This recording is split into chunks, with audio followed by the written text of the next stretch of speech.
Hello, good morning everyone. It's Friday, May the 15th. I'm Teacher Mark, and this is Language Arts class. Today, we're just going to do some reading today. There's no grammar or any vocabulary words to write down. Um, it's a, there's a lot of emotion in this story. It seems like whether it was the first part about August or this part now, there's always some action in the story in the sense that it's a lot of emotion, I guess. And today is no different. The reading, it's called Major Tom, and they explain why they call it that. If you guys remember, August, he dresses up, wears like a space helmet.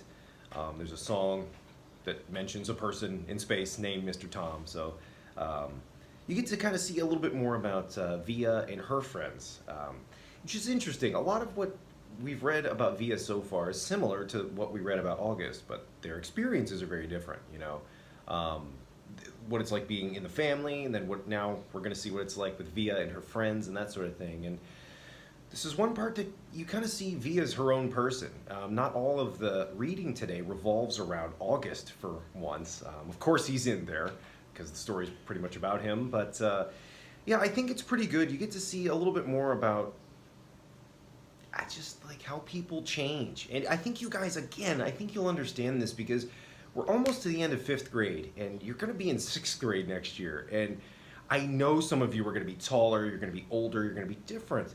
And a lot changes between the end of 5th grade and the start of 6th grade. You know, people have different interests, or they grow, or they, you know, change their hair or anything like that. So you kind of get to see that today as Via's experience. And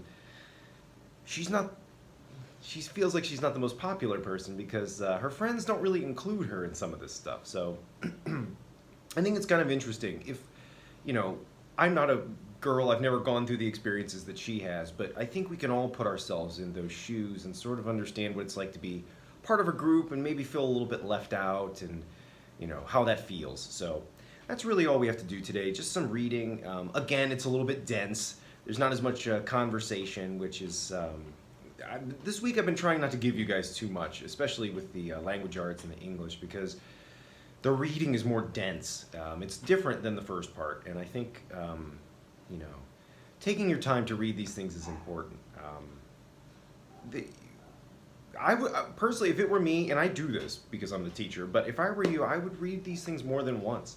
That's kind of why I give you so much time, because like anything, you know, the first time you do it, you get most of it. But there's little things that you miss that maybe help put the story together a little bit more. So, yeah, that's all we really have to do today. Just sort of read, try and understand and enjoy the story and see how it fits with the rest of the story. Yeah, that's basically it, guys. I'll send you, you'll see there's another video about some comprehension questions related to this reading. But there's a video about that where I'll explain it more. So I'll see you in that video, guys.